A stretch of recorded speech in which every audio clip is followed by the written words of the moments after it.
Bila saya ingat-ingat balik, hanya 2 kali sejak seumur hidup saya bekerja makan gaji dengan orang. Yang pertama, masa saya dan family tinggal dekat Labuan, masa tu saya habis STPM 2008, saya tengah tunggu result untuk masuk universiti. Jangan cuba-cuba kira umur saya. So, masa tu saya kerja dekat satu kedai buku, tapi saya hanya bertahan 2 bulan saja sampai tidur saya dalam kedai buku tu. Sebab mungkin saya ni bukan jadi seorang yang boleh buat kerja yang sama berulang kali. Jadi akhirnya saya berhenti. Gaji saya pada masa tu 400.5 tambah dengan RM80 allowance transportation, lebih kurang 530 lah. Boleh tahan sikit juga gaji tu. Tapi itu 2008. Okay. So next kerja saya adalah saya bekerja sebagai tutor statistik. Saya tak tahulah saya ajar apa dekat budak-budak statistik tu. Harap-harapnya bukan jalan sesat lah. Saya jadi tutor ni selepas saya habis degree saya dekat UMS, Universiti Malaysia Sabah. Lepas tu saya buat bisnes one after another lah. Okay? Ada yang berjaya Alhamdulillah, ada yang gagal. Dan orang cakap untuk kita berjaya dalam kewangan ataupun kita capai financial freedom, kita kena buat bisnes. Betulkah? Sebenarnya tak semestinya betul.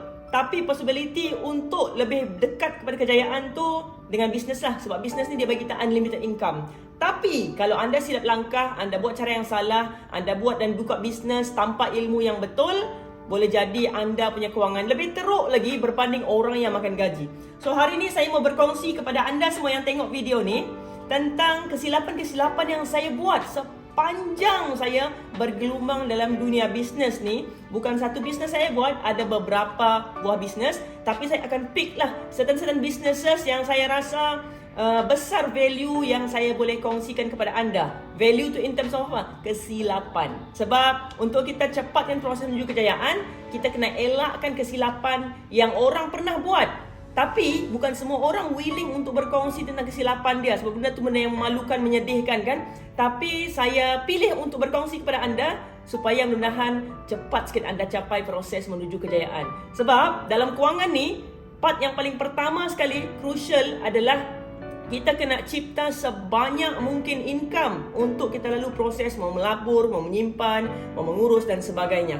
Okay, so mudah-mudahan dengan sharing saya ni dapat bantu anda lebih faham dan lebih yakin lagi untuk start a new business. Ketatkan tali pinggang keluar anda sebab anda bersama saya dalam satu perjalanan. It's your journey to financial freedom. Are you ready? Let's go! So bisnes pertama saya adalah masa saya darjah 6 lah, yang seingat saya lah. Okay? Sebab saya ni datang daripada family yang bukanlah senang sangat kewangan masa saya sekolah rendah tu. Jadi mamak saya, mamak ni mak bukan yang orang tukang tebar roti canai tu. Jadi mamak saya ni dia buat kuih, lepas tu dia minta kami adik-beradik untuk jual kuih rumah ke rumah lah. So apa kesilapan yang saya nampak dalam bisnes mamak saya ni adalah, yang pertama, saya rasa benda tu disebabkan oleh tidak ada sense of belonging. Saya tak rasa bisnes tu adalah bisnes saya.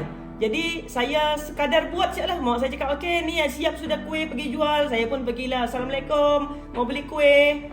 Itu yang pertama lah. Bila kita tak ada sense of belonging, kita tak ada pun inisiatif untuk cari cara apa yang terbaik untuk lakukan kuih ni.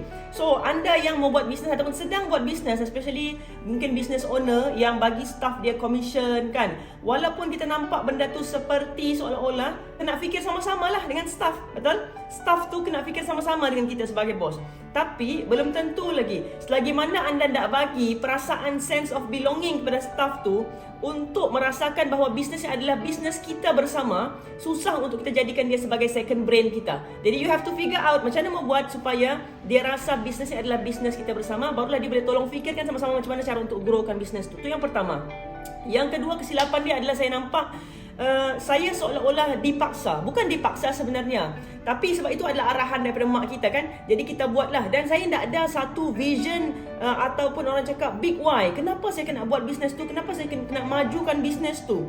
Jadi akhirnya fokus saya hanyalah menghabiskan semua kuih-kuih yang ada dalam kontainer supaya saya boleh balik dan rehat cepat. Itu kesilapan yang saya buat. Jadi bila anda buat bisnes, make sure you have a very clear vision dan juga big why yang sangat jelas dan kukuh kenapa anda buat bisnes ni dan kenapa anda kena make sure sampai berjaya.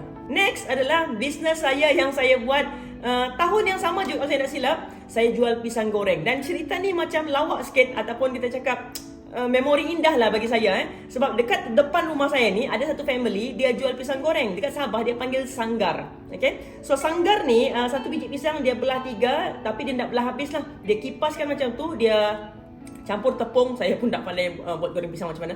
Dia campur tepung, lepas tu dia masak rangup-rangup, dia kita cicah dengan sambal. Memang sedap gila, memang terkenal lah dekat situ. Apa yang saya buat, bila saya mau pergi sekolah, saya akan beli pisang goreng dia menggunakan duit bekal saya. Masa tu saya dibagi mungkin RM1 kalau saya tak silap.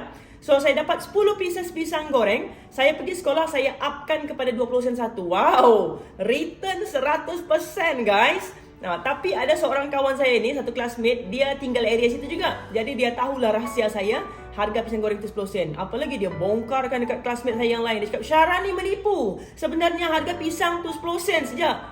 Hello, kalau kau tengah tengok sekarang ni, kalau saya tak silap nama dia Izul ke Azizul ke, memanglah nama pun bisnes, nak naikkan harga, mestilah naikkan harga, takkan jual harga modal. Come on. Cewa, tak ada lagu ragu-ragu siap. So, kenapa bisnes saya ni tak successful? Okay, saya cerita Yang pertama, sebab tidak ada mentor. Bayangkan bisnes saya masa tu adalah bisnes yang sangat hot. Memang pisang goreng panas betul. Sebab saya bawa pisang 10 pieces, saya pergi sekolah jual terus habis. Boleh cakap dalam masa beberapa minit tu lesap. Walaupun masa tu saya tak letak sambal sekali. Sebab kalau mau letak sambal kan leceh kan, mau bungkus pergi sekolah pula, mau bagi-bagi dengan orang macam mana. Tapi still saya tak lanjutkan bisnes saya ni, dan bisnes tu boleh dikatakan fail lah kan, sebab kita tak teruskan. Sebab apa? Sebab saya tak ada mentor, tak ada guide. So kalau anda buat bisnes, tak kira lah anda mau cari dengan cara percuma ke, berbayar ke, ataupun tengok dekat mana-mana ke, consult siapa-siapa ke, as long as anda kena cari satu mentor yang anda boleh rely, yang boleh bantu anda growkan bisnes anda, insyaAllah lagi pantas anda grow. Yang kedua adalah saya punya modal limited. Yalah, saya dapat bekal RM1, saya mau beli 10 je lah saya boleh beli sehari. Padahal demand kat sekolah tu ada ramai student dekat situ yang memang boleh beli banyak. Seorang bukan beli satu, kadang-kadang mungkin dia beli 2 kan. Jadi bila modal kita limited dalam bisnes ni, kita mau grow lebih besar ataupun mau expand kita punya bisnes tu lambat sikit ataupun susah sikit. That's why bila kita dapat duit daripada bisnes, make sure kita bahagikan, allocate sebahagian untuk expansion bisnes, sebahagian untuk reserve, cash reserve, macam tu. Okay? Dan seterusnya, bisnes saya yang seterusnya adalah dekat universiti. In between tu adalah bisnes-bisnes lain saya ingat, tapi saya hanya share certain lah yang saya rasa significant. Okay, so satu bisnes lagi saya buat, saya jual perfume. Perfume ni, kenapa saya jual perfume? Satu, saya kadang-kadang akan travel ke Semenanjung sebab masa saya student dulu, saya join Usrah. Dan nasihat saya kepada anda ataupun anak-anak anda yang masuk universiti, make sure benda pertama yang anda cari bila masuk universiti adalah grup Usrah. Jangan risau sesat lah, insyaAllah. Apa orang cakap, susah lah mau sesat. Kita pun tahu kan mana-mana yang ajaran yang tak berapa best tu, itu tak okey lah kan. Tapi sebenarnya Usrah lah yang membentuk saya menjadi siapa saya ada sekarang, Alhamdulillah.